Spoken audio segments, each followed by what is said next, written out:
लेकिन यहां सुखदेव जी कहते हैं, जिन्होंने परीक्षित को एक कथा सुनाई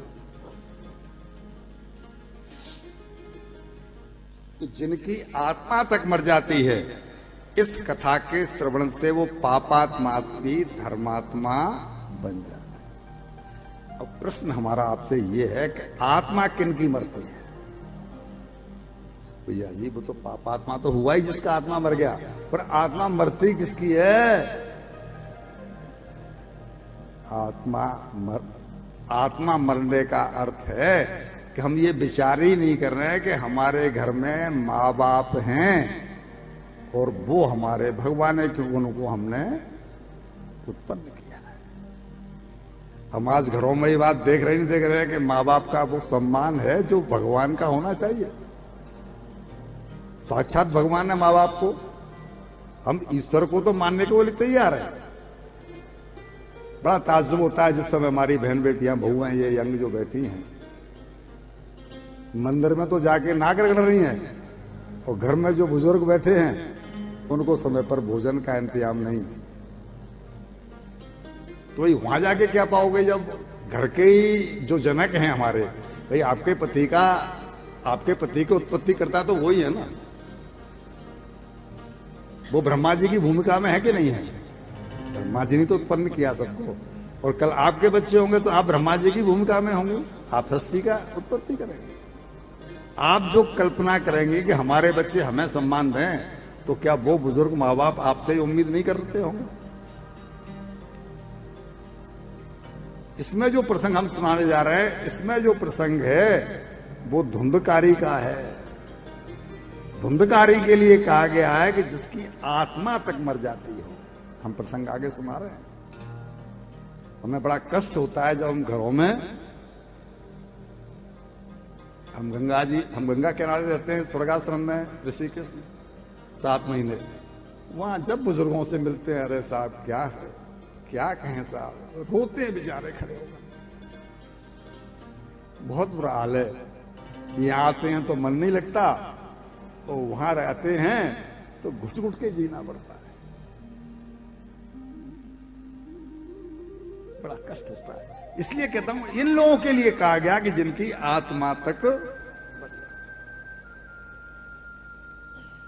वो कहते हैं कि जिनकी आत्मा तक मर जाती है वो भी धर्मात्मा हो जाते हैं। राजन, हे नारद जी, यहां तो नारद जी के लिए सुना रहे हैं ये, लेकिन परीक्षित को जो सुनाया है सुखदेव जी ने, वहां कहेगा राजन वो भी इससे पवित्र आत्मा हो जाते हैं।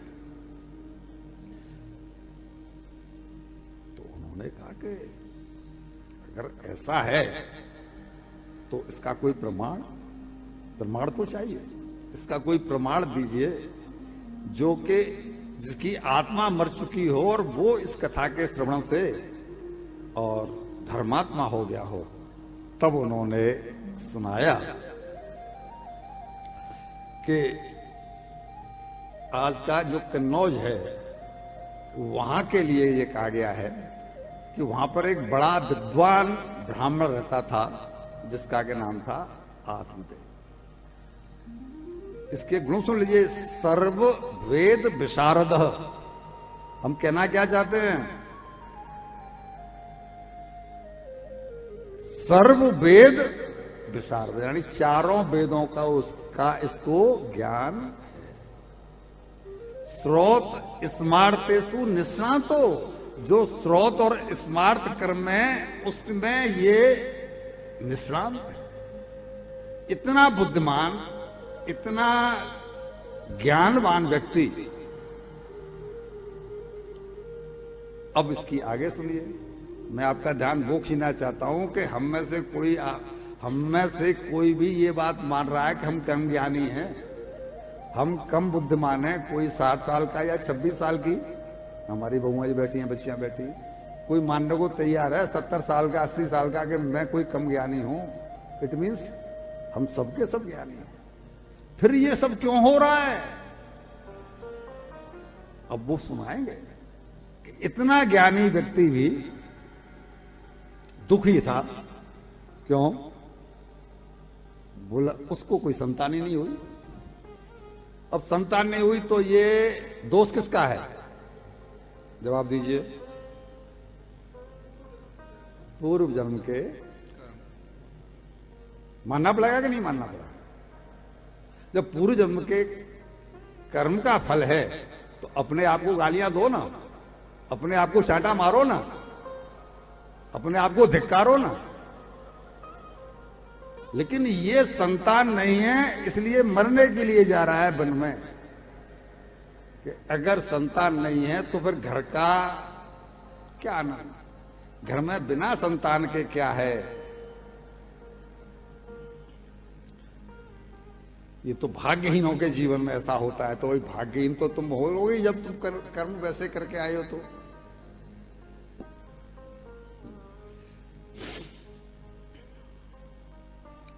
इसकी पत्नी भी है, पत्नी का नाम है धुंधली। धुंधली झगड़ालू किस्म की महिला है। ये संयोग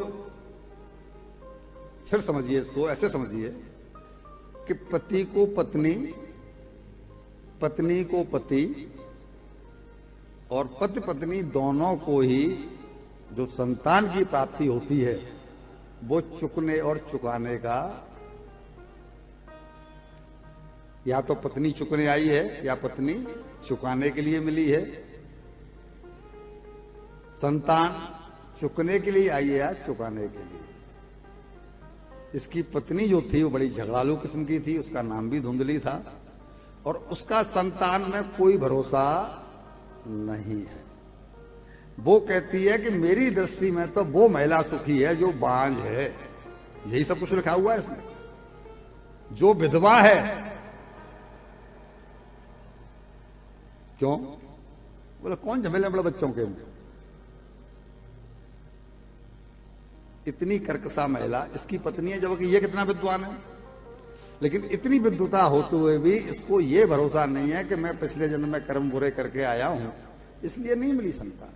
तो कम से कम अब तो कुछ करूं। लेकिन ये बजाय भजन करने के, बजाय ईश्वर का स्मरण करने के, ब्राह्मण होते भी और इतना बुद्धिमान होते हुए भी ये वन में चला गया संतान न होने के कारण मरने के लिए।